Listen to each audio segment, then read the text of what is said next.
Princess Nala pressed her face against the viewport as the massive space station came into view. Omega-7 looked like a floating city among the stars, with thousands of ships docked around its metal hull. She had traveled for weeks to reach this place, and now her stomach twisted with nervousness and excitement. Another boring assignment, she muttered under her breath, but deep down she knew this was different. Her father, Supreme Commander Korval, ruled the Thraxian Empire with an iron fist. He sent her to these events to learn about other species and find new weapons for their army. Nala hated being used as his spy, but she had no choice. The docking bay buzzed with activity. Aliens from dozens of worlds walked around, their strange languages mixing together in a confusing chorus. Some had 4 arms, others had scales instead of skin. A few floated in the air using technology she had never seen before. The Galactic Combat Arena was famous across known space as the place where the strongest fighters proved themselves. Inside the arena, Nala took her seat in the Royal viewing box. The circular fighting pit below could hold thousands of spectators, and today every seat was full. Giant screens showed close-up views of the action, while announcers spoke in multiple languages at once. "Ladies and gentlemen of all species," the main announcer's voice boomed across the arena. "Welcome to the greatest fighting tournament in the galaxy!" The crowd roared with excitement. Nala watched as the first group of fighters entered the arena. There was Brutok champion Gorth, standing nearly 3 meters tall with muscles like steel cables. His red skin gleamed under the arena lights, and his 4 arms each held a different weapon. The crowd chanted his name. He had never lost a single fight. Next came a Vesperian assassin, who moved so fast she seemed to blur. Her knife-like claws could cut through metal, and her yellow eyes missed nothing. Behind her walked a Zerion fighter, whose bald head pulsed with purple light. The telepathic warrior could read minds and predict attacks before they happened. Then something unexpected occurred. A figure in simple grey armor walked into the arena, and the crowd began to laugh. It was a human, Kim Day, according to the announcement board. He looked so ordinary compared to the other fighters. No special weapons, no glowing eyes, no extra arms. Just a regular person with basic armor and a simple sword. A human? Nala heard someone behind her whisper. "What's a human doing here?" More laughter rippled through the stands. Everyone knew humans were traders and diplomats. They ran shops and negotiated peace treaties. They were not warriors. Most aliens considered them physically weak and too emotional to be effective fighters. Nala found herself joining in the mockery. "This should be over quickly," she said to her bodyguard. "Father will not be impressed with this report." The arena fell quiet as the first match began. Kim Day stood across from Gorth, looking tiny in comparison. The Brutok berserker raised all 4 weapons and let out a war cry that shook the entire building. His red eyes glowed with battle fury, and his massive feet cracked the arena floor. As he charged forward, everyone expected the fight to end in seconds. The betting screens showed odds of 1,000 to 1 against the human. Some spectators were already looking away, thinking it would be too brutal to watch. But something strange happened. Instead of running or cowering, Kim Day simply stood, still, and watched. His eyes tracked every movement as the giant alien rushed toward him. There was no fear on his face, only intense concentration. As Gorth's first weapon came down like a hammer, the human stepped aside with perfect timing. The crowd's laughter died away. Princess Nala leaned forward in her seat, suddenly very interested in what would happen next. This ordinary human had just avoided an attack that should have crushed him instantly. Maybe there was more to this species than anyone realized. The arena held its breath as Kim Day faced the charging Brutok warrior. Gorth swung his massive warhammer with enough force to crush a small vehicle, but the human wasn't there anymore. He had moved just enough to let the weapon crash harmlessly into the ground, sending up a cloud of dust and debris. "Lucky dodge," someone in the crowd shouted, but Princess Nala wasn't so sure. She watched as Kim Day circled around his opponent with careful, measured steps. While Gorth roared and swung wildly with his 4 weapons, the human stayed calm and observant. Kim Day wasn't trying to overpower the giant alien. Instead, he was doing something nobody expected. He was studying Gorth like a puzzle to be solved. Every time the Brutok attacked, the human learned something new. He noticed that Gorth favored his upper right arm. He saw how the alien's massive size made him slow to turn around. Most importantly, he realized that Gorth's fury was making him sloppy. "What is he doing?" Nala whispered to herself. The human should have been attacking by now, trying to land quick strikes before getting crushed. Instead, Kim Dae kept moving in circles, staying just out of reach while those deadly weapons whistled through the air around him. Then it happened. Gorth raised his warhammer high above his head for a devastating downward strike. For a split second, his armpit was completely exposed. Kim Dae struck like lightning, his sword finding the exact spot where the alien's armor had a gap. The blade sliced through muscle and tendon with surgical precision. Gorth's warhammer tumbled from his suddenly useless hand. The Brutok stared, in shock at his disabled arm, purple blood dripping onto the arena floor. The crowd gasped in disbelief. No one had ever hurt Gorth before, let alone with such a simple move. But Kim Dae wasn't finished. He had mapped out every weakness in his opponent's fighting style during those first few minutes. Now he put that knowledge to work. When Gorth swung his battle axe in rage, the human ducked low and struck at the alien's knee joint. When the giant tried to grab him with his remaining good arm, Kim Dae slipped away and targeted another vulnerable spot. It was like watching a master craftsman at work. Every move Kim Dae made had a purpose. He wasn't fighting with anger or desperation, like most warriors. He was fighting with his brain, turning the Brutok's own strength against him. Princess Nala found herself leaning forward in her seat, completely absorbed in the battle. Her royal guards were whispering nervously behind her, but she ignored them. This human was doing something incredible.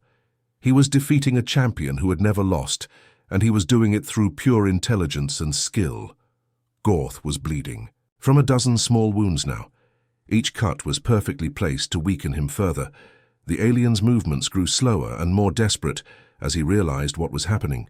The crowd had gone completely silent, watching in amazement as the impossible unfolded before their eyes. Finally, Kim Dae saw his opening. Gorth stumbled forward, exhausted and confused. The human stepped to one side and struck with his sword handle at exactly the right spot on the alien's thick neck. Gorth collapsed like a falling tree, unconscious but alive. The arena erupted in chaos. Some aliens cheered, others sat in stunned silence. The betting boards flickered wildly as odds calculations went crazy. Princess Nala stared down at Kim Dae, who stood calmly over his defeated opponent, barely breathing hard. "Impossible," one of her guards muttered. "Humans aren't supposed to be able to do that." But they had all seen it happen. This ordinary-looking human had just defeated the galaxy's most feared warrior, using nothing but strategy, patience, and precise technique. Princess Nala realized she needed to completely rethink everything she thought she knew about this species. The news of Kim Dae's victory spread through the space station like wildfire. Aliens who had missed the first fight crowded around viewing screens to watch replays. Military officers from different empires huddled together, trying to understand how a human had defeated the unbeatable Gorth. But Kim Dae's real test was just beginning. His second opponent was Zix, a Vesperian assassin known for her incredible speed. She moved so fast that most creatures couldn't even see her attacks coming. Her razor-sharp claws had ended dozens of fights in seconds. The crowd expected this match to be over quickly, but for very different reasons than before. Princess Nala watched from her viewing box, a notebook now open in her lap. Her guards looked uncomfortable as she scribbled down observations, but she didn't care. Something extraordinary was happening, and she needed to document every detail. Zix entered the arena like a green blur, her movements so quick they seemed to bend light around her. She circled Kim Dae at impossible speeds, looking for the perfect moment to strike. Most opponents would have been dizzy just trying to follow her with their eyes. But Kim Dae did something unexpected. Instead of trying to track Zix's movements, he began dropping small objects around the arena, pieces of his armor, bits of metal from his equipment. To the watching crowd, it looked like nervous fidgeting. Princess Nala realized it was something much more clever. When Zix finally attacked, her foot caught on one of the scattered objects. She stumbled for just a fraction of a second, but that was enough. Kim Dae's sword was waiting exactly where she would fall. The Vesperian assassin found herself on the ground, the human's blade at her throat. "Movement traps," Nala whispered, writing frantically. He predicted where she would step. The crowd was buzzing with excitement now. 2 impossible victories in a row couldn't be luck. Kim Dae was proving that humans fought differently than anyone else in the galaxy. His third opponent was even more dangerous. Vex was a Zarian warrior whose purple skin glowed with psychic energy. He could read minds and see attacks before they happened. No one had ever successfully surprised him in combat. Kim Dae entered the arena looking completely calm, but Princess Nala noticed something new. His movements had become erratic and unpredictable. He would start to step left, then suddenly go right. He would raise his sword as if to attack, then lower it again. His thoughts seemed to jump around randomly. Vex grew frustrated as he tried to read the human's mind. Every time he prepared to counter an attack, Kim Dae would do something completely different. The Zarian's psychic abilities were useless against someone whose own thoughts were deliberately chaotic. "He's thinking about everything and nothing at the same time," Nala wrote in her notes. "Random patterns can't be predicted." The fight ended when Kim Dae suddenly stopped his erratic behavior and struck with perfect precision. Vex, confused by the constant mental noise, never saw the real attack coming. By his 4th victory, military experts from across the galaxy were studying Kim Dae's techniques. He had defeated a strength-based fighter with precision, a speed-based fighter with preparation, and a mind reader with chaos. Each victory revealed a new aspect of human combat thinking. Princess Nala's notebook was full of observations. Humans, she realized, didn't rely on natural advantages like other species. They didn't have the Brutox strength, the Vesperian speed, or the Zarian's psychic powers. Instead, they had something potentially more dangerous, the ability to adapt and innovate in real time. "Your Highness," one of her guards said quietly, "your father wouldn't approve of your interest in this human." Nala closed her notebook and stared down at Kim Dae, who was calmly cleaning his sword after another impossible victory. "Perhaps," she said softly, "that's exactly why I need to learn more." Princess Nala waited in the private meeting room, her fingers drumming nervously on the metal table. She had used her royal status to arrange this meeting, much to her guards' displeasure. They stood by the door, weapons ready, treating the human visitor like a dangerous criminal. When Kim Dae entered, Nala was surprised by his appearance. He looked tired but alert, wearing simple civilian clothes instead of his combat armor. His movements were calm and controlled, nothing like the aggressive swagger she expected from a tournament fighter. "Your Highness," he said with a respectful bow, "thank you for this opportunity to speak." Nala studied his face, looking for signs of the warrior who had defeated 4 impossible opponents. "I wanted to understand how you fight the way you do. My father expects detailed reports about potential military assets." Kim Dae sat down across from her, his expression thoughtful. "I'm not sure I would make a good asset for anyone's military, Your Highness. My companion Lee So-young might explain it better than I can." As if summoned by her name, a woman entered the room. Lee So-young was clearly human, like Kim Dae, but her presence felt different. Where he was a warrior, she carried herself like a teacher or scholar. Her eyes held the kind of wisdom that came from studying conflicts, rather than just fighting them. "Princess Nala," So-young said, settling into a chair. "We've heard much about the Thraxian Empire's expansion across this sector." Nala leaned forward, curious. She had expected these humans to be impressed by her empire's power, maybe even eager to join it. Instead, So-young spoke like someone who had studied her people from the outside. "Tell me about your fighting methods," Nala said. "How do you defeat opponents who should be stronger, faster, and more skilled than you?" So-young smiled gently. "That's the wrong question, Princess. We don't fight because we're superior to other species. We fight because we refuse to give up on what matters to us." "I don't understand." "Humans have faced extinction many times in our history," So-young explained. "Diseases that killed millions, natural disasters that destroyed entire continents, wars that nearly wiped us out completely. Each time we survived not because we were the strongest, but because we worked together and never stopped trying to find solutions." Kim Dae nodded. "In combat, I don't try to be stronger than my opponents. I try to understand them better than they understand themselves. Princess Nala found herself genuinely interested. But why fight at all? Why not join the stronger side?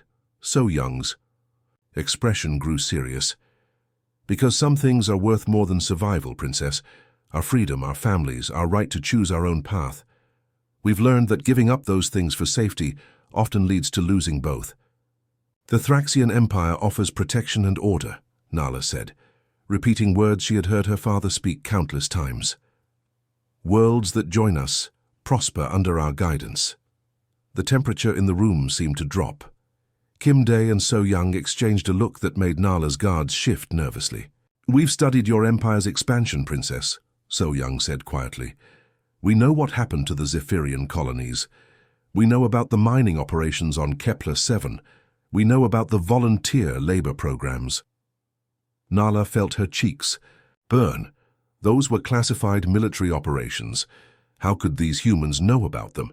Your father's version of liberation, So Young continued, involves removing local governments, stripping planets of resources, and forcing populations to work for Thraxian benefit.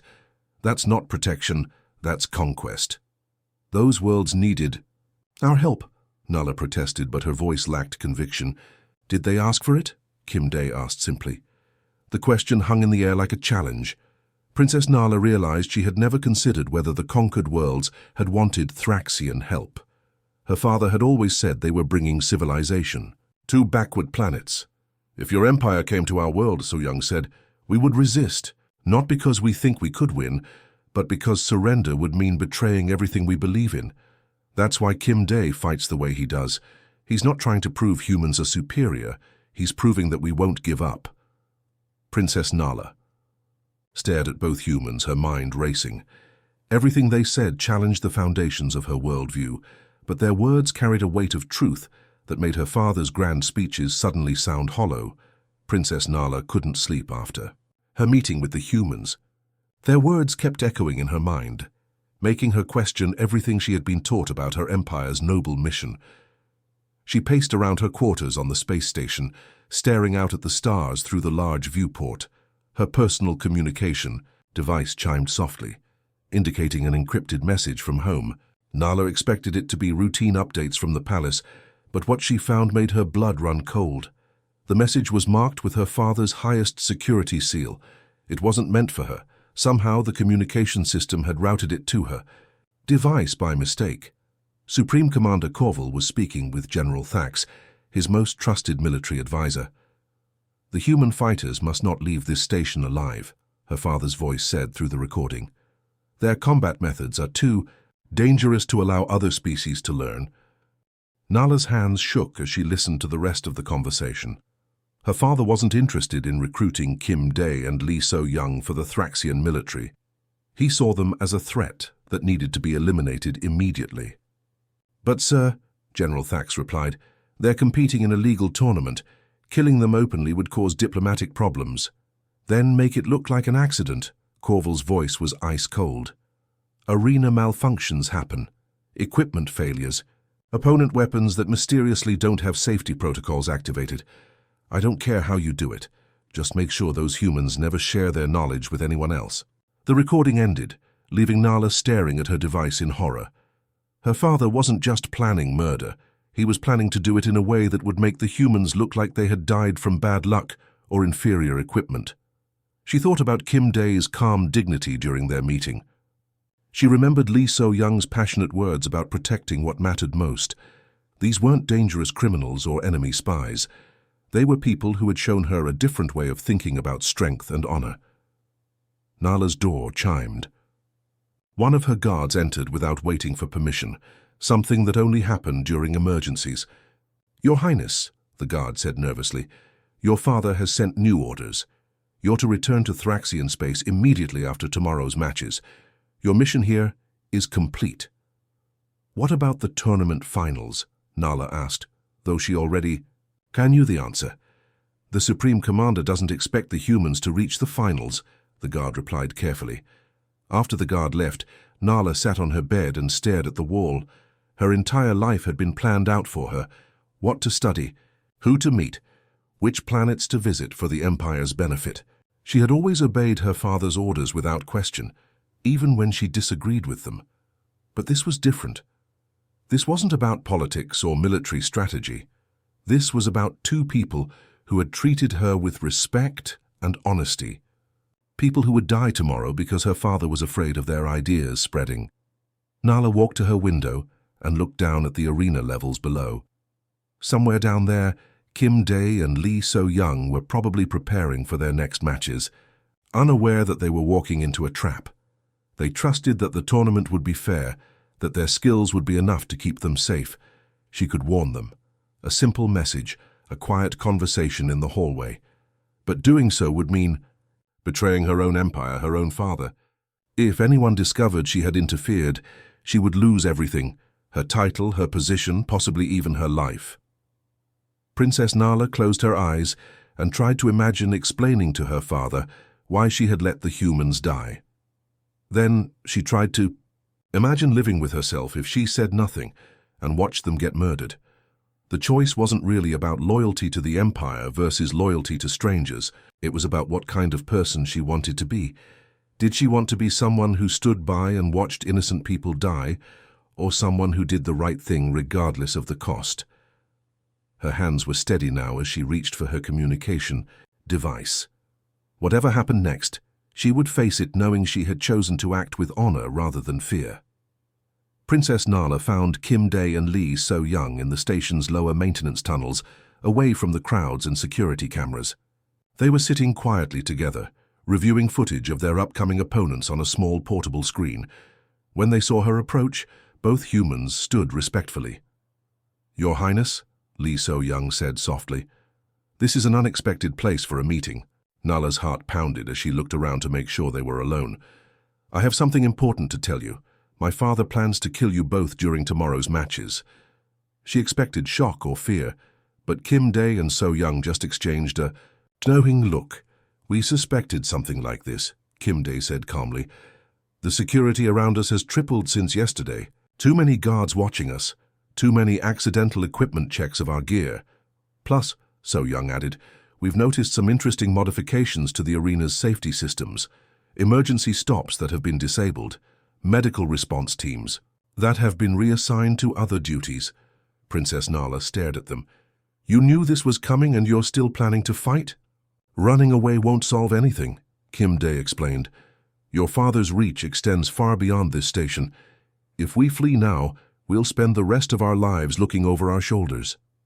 Lee So-young pulled up a holographic display showing the tournament brackets. "But if we can win this tournament openly, with billions of beings across the galaxy watching, it becomes much harder for your empire to simply make us disappear." "The political cost would be too high," Kim Dae agreed. "Your father might be willing to arrange a quiet accident, but he can't afford to look weak by assassinating galactic champions on live broadcast." Nala felt sick. "You're betting your lives on politics and public opinion?" "We're betting our lives on the idea that most civilized species believe in fair play," So-young said. "If we can show the galaxy what humans are capable of, maybe other species will start asking questions about why the Thraxian Empire was so afraid of us." Kim Dae activated another display, showing the arena's layout. "The real challenge won't be our official opponents. It'll be avoiding the hidden dangers your father has planned."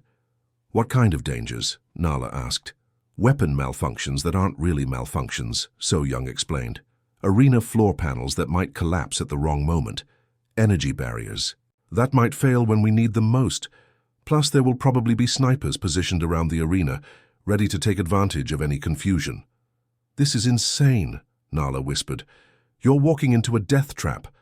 "Maybe," Kim Dae said with a slight smile. "But humans have survived worse odds before. And we have one advantage your father doesn't know about." "What's that?" "We know it's a trap," So-young said. "That means we can prepare for it." The two humans began sketching plans on their portable screen, marking potential sniper positions and identifying which arena systems might be compromised. Their calm efficiency was remarkable.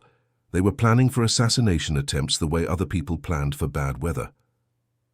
"There's something else," Kim Dae said, looking directly at Princess Nala. "By warning us, you've put yourself in danger too. If your father discovers what you've done—" "I know," Nala said quietly. "But I couldn't just watch you die." "Why?" So Young asked. "We're strangers from a species your empire considers inferior." Princess Nala thought about her answer for a long moment. "Because you showed me something I'd never seen before. You fight for principles instead of just power. You risk everything to protect what you believe in. That's not inferior, that's admirable." Kim Dae and So Young smiled at each other, then at her. In that case, So Young said, "Would you be willing to help us with something? We need someone on the inside who can watch for signals about when the attacks might come." "What do you need me to do?" "Stay close to your father's advisors during the matches," Kim Dae explained. "If you see them getting ready to spring their trap, find a way to signal us. Even a few seconds of warning could make the difference." Princess Nala nodded, knowing she was crossing a line she could never uncross. "I'll do it. Thank you," So Young said. "You're risking everything to help us." "Maybe," Nala replied, thinking of her father's cold voice on that recording. "Or maybe I'm finally doing something worth the risk." The arena had never been more packed. Beings from across the galaxy filled every seat, their excited chatter creating a thunderous roar that shook the station's hull. This was the moment everyone had been waiting for, the final challenge where Kim Dae and Lee So Young would face 4 of the deadliest fighters in known space. Princess Nala sat in the royal viewing box, her stomach twisted in knots. She could see her father's military advisors whispering into their communication devices, coordinating something the crowd couldn't see. Hidden among the spectators, she knew, were Thraxian agents with weapons ready. The arena announcer's voice boomed across the stadium. "Ladies and gentlemen, the final challenge begins now." 4 champions entered the arena from different gates. There was Krix, a Vortan warrior whose crystalline armor could deflect energy weapons. Yath, a Gorvanian fighter with 6 arms and poisonous spines. Zara, a phantom assassin who could become invisible for short periods. And finally Tor, a massive titan whose stone-like skin was nearly indestructible. Kim Dae and Lee So Young walked into the center of the arena together, looking impossibly small against their opponents. The crowd fell silent as they realized what they were about to witness: 2 humans against 4 alien champions in a fight that seemed hopeless. But the humans weren't acting like they were about to die. They moved with calm confidence, positioning themselves back-to-back in the center of the arena. Kim Dae held his sword ready, while So Young carried a pair of lightweight fighting sticks. "Begin!" the announcer shouted.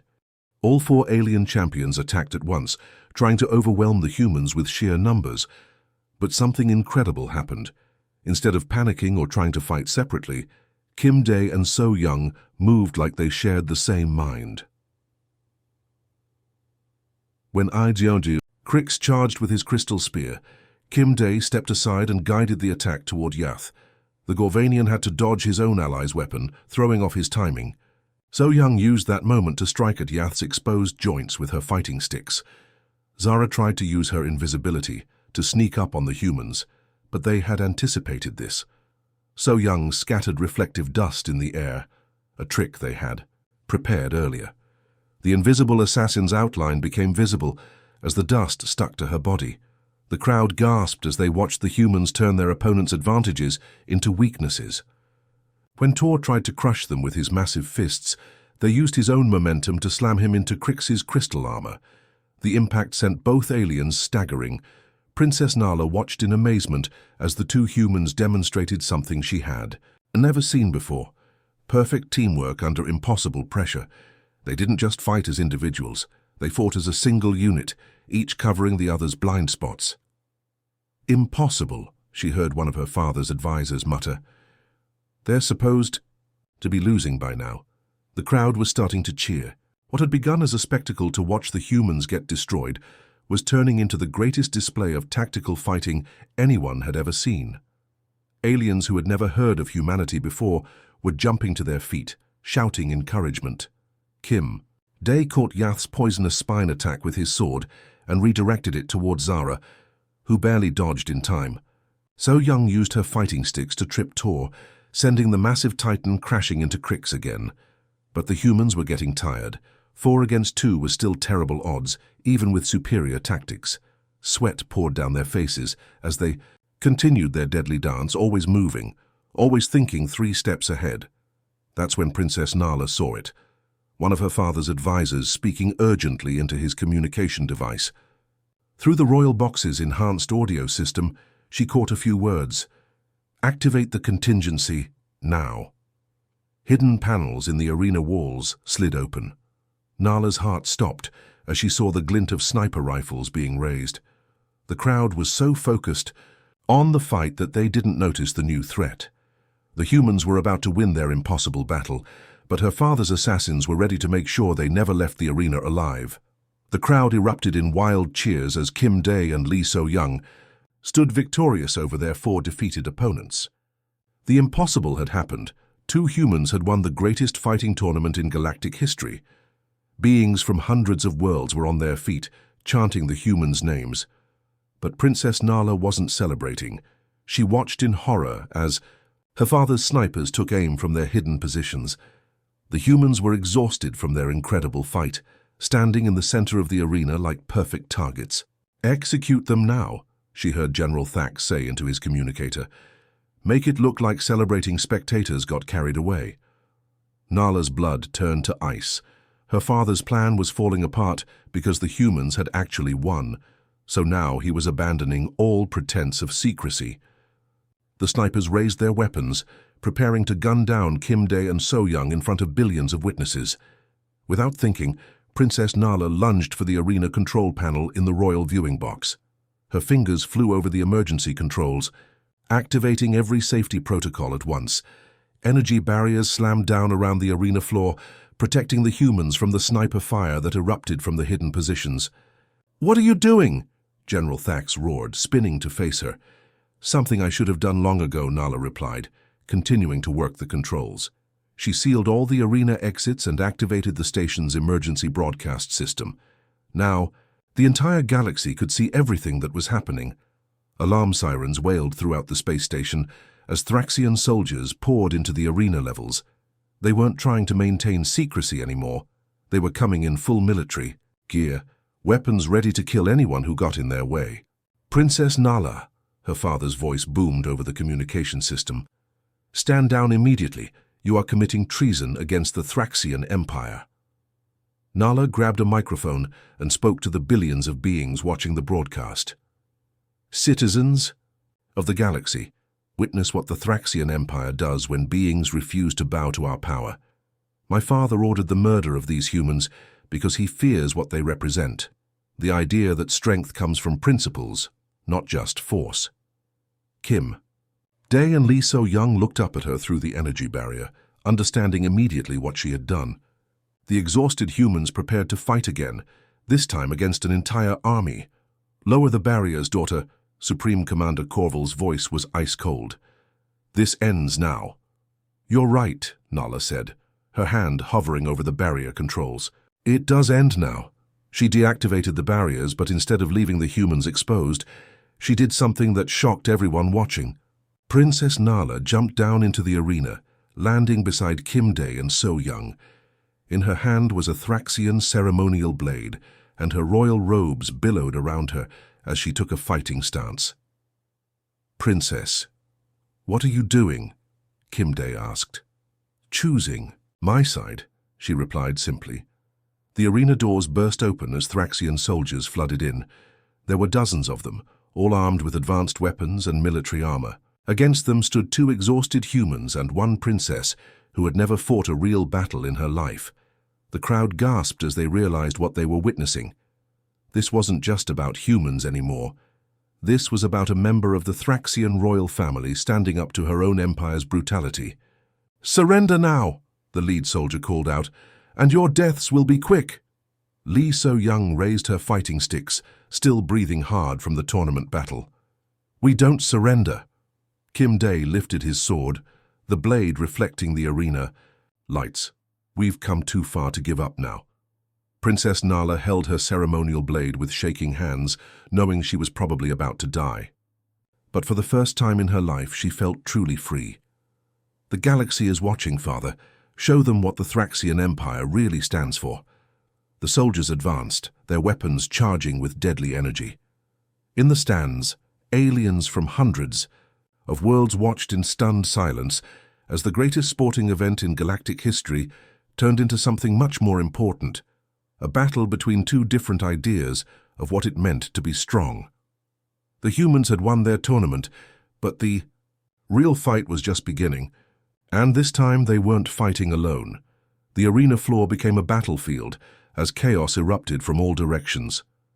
Thraxian soldiers advanced with their energy weapons blazing, but they weren't the only ones fighting. Arena security forces, loyal to the station's neutral status, poured in from the opposite side to protect the tournament's integrity. In the middle stood Kim Dae, Lee So-young, and Princess Nala, caught between two armies. "Stay behind us," Kim Dae told Nala, as energy blasts sizzled past their heads. "We'll protect you." "I can fight," she protested, though her hands shook as she gripped her ceremonial blade. "Not like this," Lee So-young said, deflecting a soldier's attack with her fighting sticks. "This isn't a tournament anymore."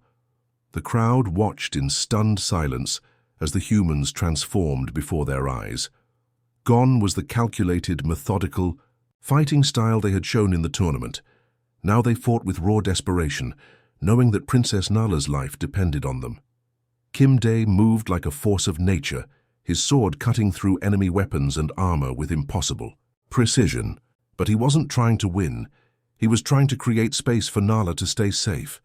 Every move he made was designed to keep enemies away from the princess, even when it left him exposed to attack.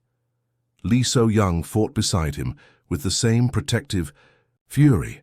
Her fighting sticks became extensions of her will, striking at exactly the right moments to disrupt enemy formations. When a Thraxian soldier got too close to Nala, So-young threw herself directly into his path, taking a painful energy blast to her shoulder to stop him.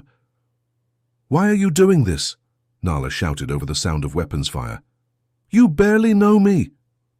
"Because it's the right thing to do," Kim Dae replied, parrying 3 attacks at once. "Because you chose to stand with us when you could have stayed safe." The arena security forces were fighting bravely, but they were outnumbered. The Thraxian soldiers had better weapons and military training. Slowly but surely, they were pushing everyone back toward the center of the arena. "This is hopeless," one of the security officers called out. "There are too many of them." That's when something unexpected happened. The crowd began to move. Aliens, from dozens of different species, started climbing down from the stands into the arena. They didn't have weapons or training, but they had something else. They had been inspired by what they were watching. "The humans fight for honor," a Zephyrian merchant shouted as he joined the battle. "They protect those who cannot protect themselves. They show us what real strength looks like," added a Corvani scientist, wielding an improvised weapon. Princess Nala stared in amazement as beings she had never met risked their lives to help defend her. "They're fighting for strangers." "No," Lee So-young said, blood running down her arm from her injury. "They're fighting for an idea. They're fighting because they believe that protecting innocent people matters more than following orders." The tide of battle began to turn. The Thraxian soldiers found themselves surrounded by hundreds of angry spectators who refused to watch murder happen in front of them. Some aliens had natural weapons, claws, stingers, powerful limbs. Others used whatever they could find: chairs, equipment, pieces of the arena itself. Kim Dae and Lee So-young continued fighting at the center of it all, their movements coordinated despite their exhaustion. They had found something worth fighting for beyond their own survival. They were protecting not just Princess Nala, but the idea that ordinary beings could stand up to tyranny. "Father, stop this." Nala's voice cut through the chaos as she spoke. Into her communicator. "The whole galaxy is watching. You're destroying everything our empire claims to stand for." Supreme Commander Corval's voice came back cold and angry. "I am preserving our empire's strength. These humans are a disease that will spread if we don't stop them here." "Then you're already too late," Nala replied, looking around at the aliens. "Fighting alongside the humans. The disease has already spread. The galaxy has seen what real courage looks like, and it's not wearing Thraxian uniforms." The battle raged on, but something fundamental had changed. This wasn't just about two humans surviving anymore. It had become a symbol of something larger, the moment when ordinary beings across the galaxy decided they wouldn't stand by and watch injustice happen. Whatever the outcome, Kim Dae and Lee So-young had already won something more important than any tournament. They had shown the galaxy what humans were truly capable of when they fought, not just for victory, but for their principles.